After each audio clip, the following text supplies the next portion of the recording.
Recently, I spent a lot of time playing NTE, and when I came back to Wuthering Waves, I realized something. wuwa is still one of the best gachas on the market right now. The combat is amazing, the movement feels great, and compared to most other gachas, wuwa generally listens to feedback more often. But despite all of that, the game still has some pretty big problems. Some of them are small annoyances, some of them are starting to become serious, and a few of them could genuinely hurt the game long term if Kuro doesn't eventually address them. So recently, I was in a Discord call with people from our server, join the Discord by the way, and we started talking about what issues Wuthering Waves actually still has after all this time. And honestly, there are more than I expected, so today, here are the biggest problems Wuthering Waves still has. Let's start with the most disliked modes in the entire game, Wimpering Wastes. Ever since this mode released, I've never really understood why it exists in its current form. It's repetitive, it takes too long, and most importantly, it's just not fun to play. The worst part is that the mode is actually very easy to improve. First of all, teams should start with full energy in the first half. Or even better, just let players choose between starting with full concerto or full energy, because right now a huge amount of teams barely benefit from the concerto effect at all, since they weren't even designed around starting with full concerto. So instead of feeling like a fun modifier, it just feels restrictive. And then there's the pacing. Too many waves, too much waiting, too much filler. Kuro could easily reduce the amount of enemies and make the mode faster without losing difficulty. Or if they really want to keep the current structure, at least make previously cleared floors auto-complete except for the last two. Because right now, replaying early floors feels more like a chore than actual content. Then there's the weekly mode, which honestly says a lot considering I still forget the name half of the time. That's how little impact it has. And apparently, I'm not the only one, because I know people that straight up skip it even though it gives rewards every week. Now to be fair, Kuro did improve the mode before, it used to be significantly worse, but I think the core issue is that the rewards still don't feel worth the time investment, especially in a game where players already spent a lot of time farming echoes, doing dailies, clearing events, exploration, tower, all of that. So if Kuro wants people to actually care about this mode, the rewards need to feel meaningful. Personally, I think something like 480 asteroids plus one standard pull weekly would already make it feel way more rewarding. And honestly, I'll also bring back unborn echoes, but with restrictions. You shouldn't be able to use them for sets you haven't unlocked yet through asset fields. That way, the system still rewards progression without completely breaking farming. And since we're already talking about repetitive content, we need to talk about events,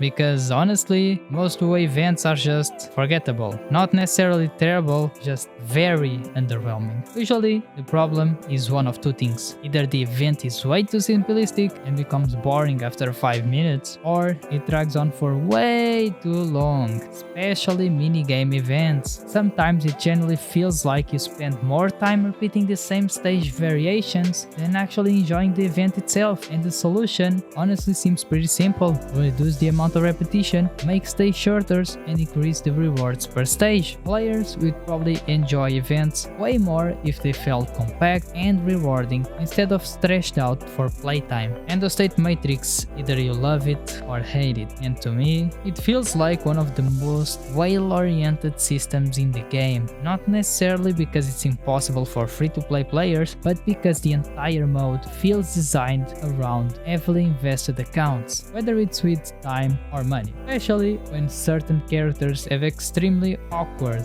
energy costs. Characters like Chiza or Rover, for example, who are both healers and buffers. But what bothers me the most is the reward structure. Locking cosmetics behind this type of content just feels weird, especially in a game that already has Battle Pass exclusive cosmetics among other things. At that point, it starts feeling less like challenging endgame content and more like artificial exclusivity. And honestly, I don't even know if this mode really adds anything valuable to the game overall. Now this one is smaller, but I still think the UI is a problem, especially the menus. Now yes, Kuro did improve the UI recently, but the main menu still feels incredibly plain. And if you compare it to games like Persona 3 Reload or Persona 5 Royal, the difference is insane. It genuinely feels like the meme Hydrogen Bomb vs Coughing Baby. And no, I'm not saying Wuwa needs to become like Persona when it comes to menus, but I do think the menus could have way more personality, because right now they get the job done, but they don't really leave an impression.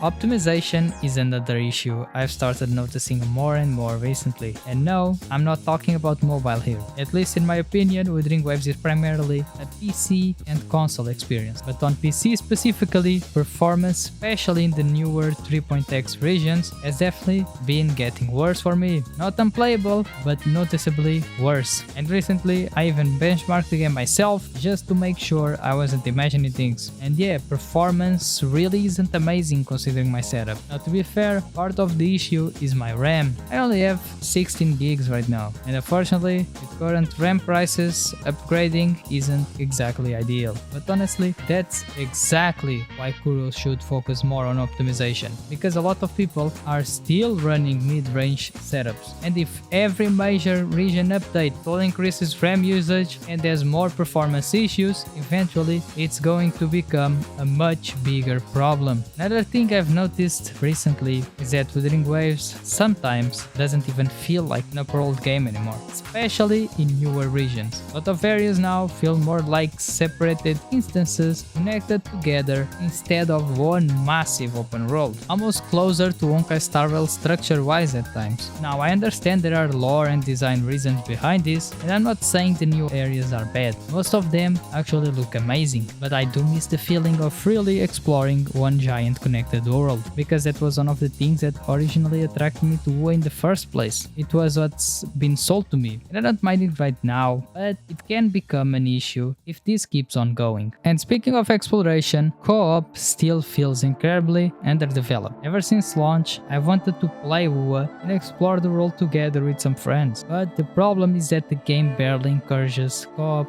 at all. In fact, most times it actually feels worse to play in co-op. Only the host can properly interact with a lot of things, while the other players mostly just exist in the background. And this issue became even more obvious after Kuro stopped doing co-op events, which honestly feels like a massive missed opportunity, because good co-op events have the potential to massively increase player retention. Right now, co-op feels less like an actual feature and more like a background mechanic Kuro forgot about halfway through development. But now we need to talk about what I think will become WoW's biggest problem long term: power creep. Now to be fair, WoW's power creep still isn't nearly as bad as most other gachas. Some could even say it's almost non-existent, but it's definitely starting to become noticeable, especially if you're someone who can't pull every single patch, because eventually you start realizing something: if you skip too many characters, older units slowly become harder and harder to justify using,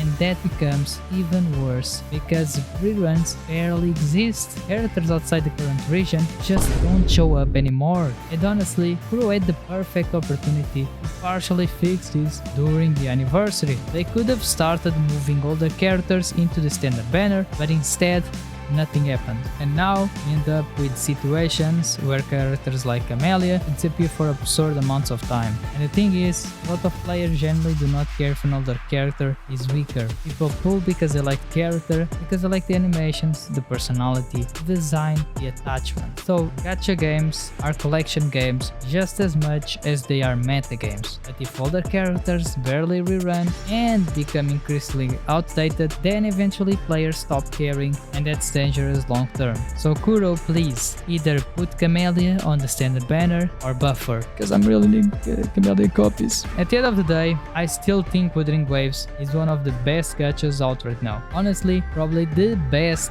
overall package currently on the market. But that's exactly why these problems matter, because when a game becomes this good, its remaining flaws become way more noticeable. And if Kuro really wants WoW to dominate long term, these are the kinds of issues they eventually need need to address. But what do you think is Wuthering Waves' biggest problem right now? Let me know in the comments. If you enjoyed the video, consider subscribing and joining our Discord server. We are active there every single day. And yeah, see you guys in the next one.